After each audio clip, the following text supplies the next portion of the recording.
Да, се враќаме во студиото. Туртевски, кога сме кај предметите кои застаруваат, почнуваат од почеток, постапките, правото, правдата, нели? Значи, ТНТ, Монструм, Еразмус почнуваат од почеток. Тендери, талери, топлик може да почнат од почеток поради возраст на поротнички. Каква е се оваа ситуација? Значи, додека очекувавме ние пресуди и правда, гледаме дека се почна од почеток. Видете, тука гледам дека голем дел од јавноста им се лутат на адвокатите, меѓутоа јас им честитам на колегите што биле студиозни и што си ја вршат коректно својата работа. Ако законот вика дека поротник после 60 години не може да биде. И постапката, законот е таков каков што е и мора да се почитува додека не се смени.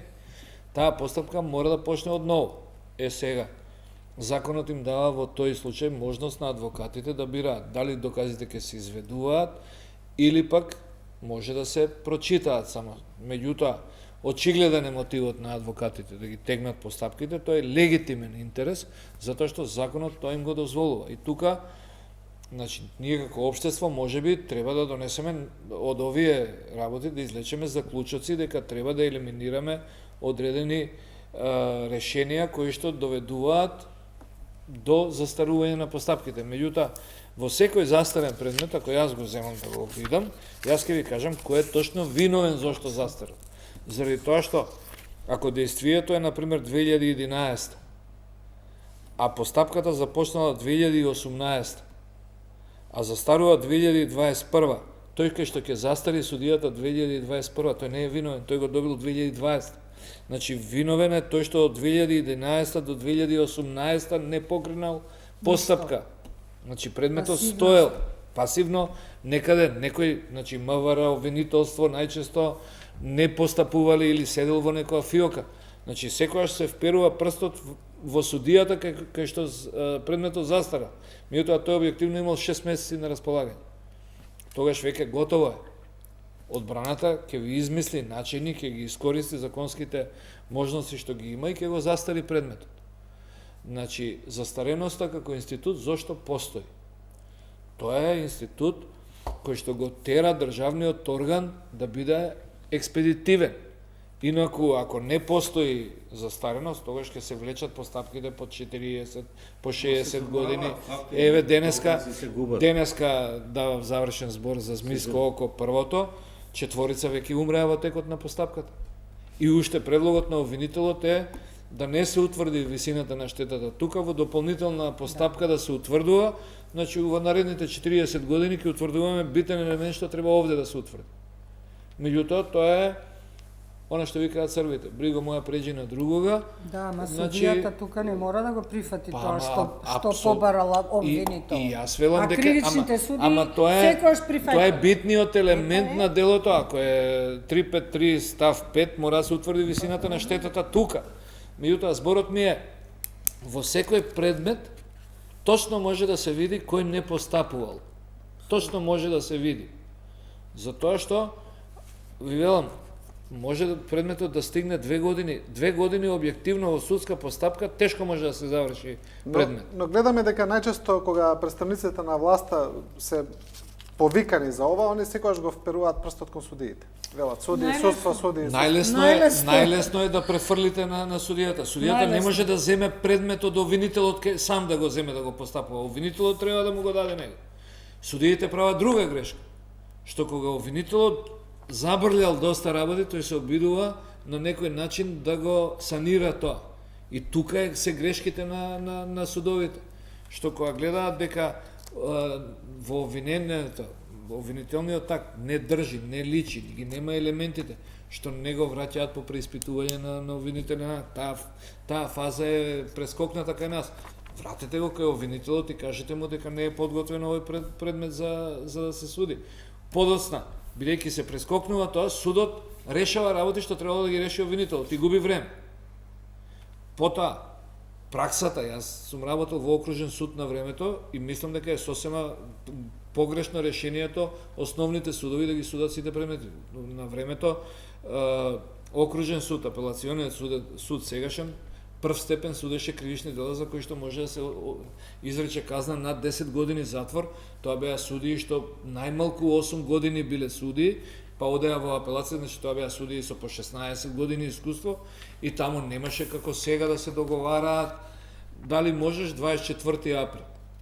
Таму судот ви даваше со обвинението покана за бранителот, каде што ви вика 3, 4, 5, 12, 17, 19 на 20 завршен збор. Ама неќум тој адвокат, ќе си земеш друг, ќе ти постават по службена должност.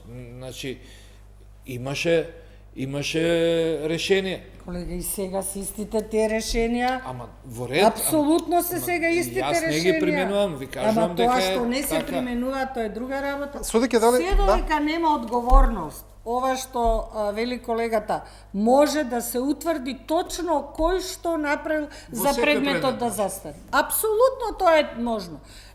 Јас знам случаи каде што вештаците ја тегнале работата. И заради тоа време поминува. Меѓутоа, па е на судијата да бара ургенции, ако не е тој вештак, друг вештак, да, мислам, има начини. И се додека еден судија, еден обвинител не одговара и адвокат, да не ги заборавиме и адвокатите, не одговара за своите постапки, ние ќе имаме вакви ситуации и секогаш вината ќе биде кај некој друг. Институтот за старалост ние не можеме да го елиминираме. Тоа е институт кој што е не постои земја во у светот, крајна, тоа е и бенефит на странката од една страна, меѓутоа секоја странка сака брзо да и се реши спорот. Освен ако нема шанси, еве вака некако да одолговлекува. Меѓутоа, самото одолговлечување, странката е цело време под пресија, обвинетиот е тој кој што го има тој статус. Он нема такви права како што има лице према кое не се води постапка. Он има интерес постапката да заврши побрзо. Меѓутоа, и тие институти, и тие елементи кај нас на некој начин не се користат за да самата странка бара, односно обвинетиот, преку својот адвокат, бара побрзо да му се разреши предметот. Не е лесно за било кој да живее под капата дека цело време некоја кривична постапка се води против него. Не може ни одредени своји права да остварува тоа лице. Значи, правењето мега предмети, се извинувам, уште една само кратко.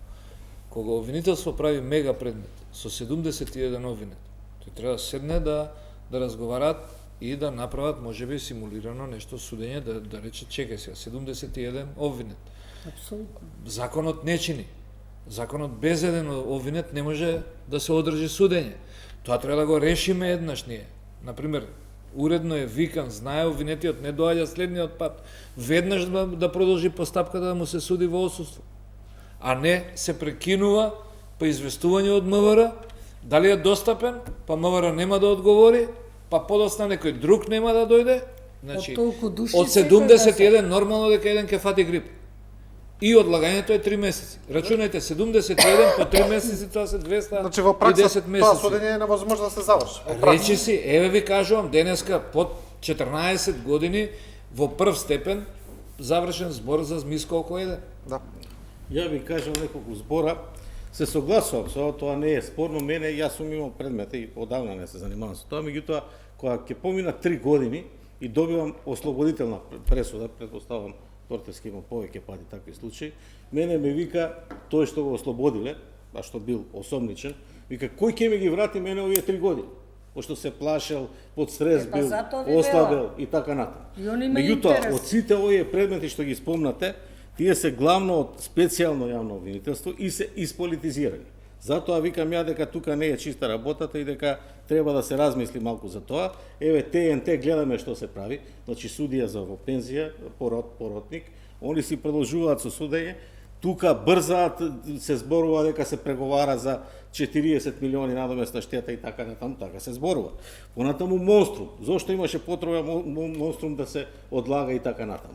Значи, сите овие проблеми кои се случуваат и во застареноста, и во комплицирање на предметите, се од политичка природа.